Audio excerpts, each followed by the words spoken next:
When you decide to go precast, it's interesting. It's a huge commitment of upfront money that you exchange for speed and reliability. But what it requires of the design team, of which the contractor, Leopardo, needs to be one of the key players.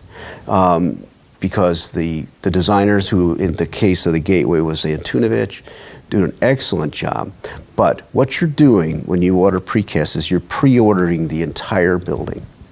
You're pre-ordering and pre-paying for it. When you finally get the first piece of precast on site, the entire building has been made and is waiting to be delivered. It's in a factory off-site, and which was what makes it key for working downtown, because this entire building is ready to be shipped to you, and it's shipped and assembled, and we were only, and generally speaking, there's no room to set anything downtown. So the trucks come and the pieces get erected. And so your team needed to know, and does know, exactly how many pieces they can put up in a day.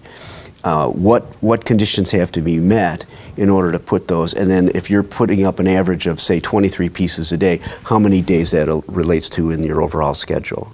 And they'll know exactly, your guys are pros. They'll tell you that on the gateway there are 643 pieces.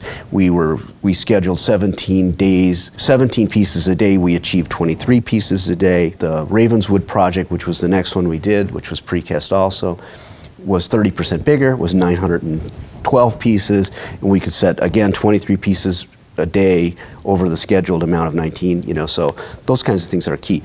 But what's also key that your project manager, the Leopardo project manager, has to do is to work with the precaster and the design team, because every single piece is drawn, numbered, labeled, and its requirements for what it does, whether it has a duct passing through it, whether it's supporting a stair, whether it's a normal piece of double T in the middle.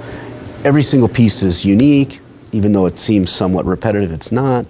And so everything has to be done extremely well, because you cannot, if you're in this sequential order of things being delivered to your site and it's going up, you can't say, oh, we made this piece wrong, and it will take us 14 days to make you a new piece and have it cured enough. That can't happen, and it doesn't happen. I mean, occasionally people make mistakes, but we haven't experienced anything that has caused any delays. So it requires a tremendous amount of upfront work so that things go smoothly in the field. I can say that that Leopardo is our go-to guys. Your team, your project managers, know what the degree of accuracy that has to happen during the shop drawing and manufacture phase, so that the erection phase, the field phase, goes well. People tend to only see kind of, oh, look at that building is going up. They work 6 months to make that happen in a way that's reliable and predictable. Leopardo, a passion to build.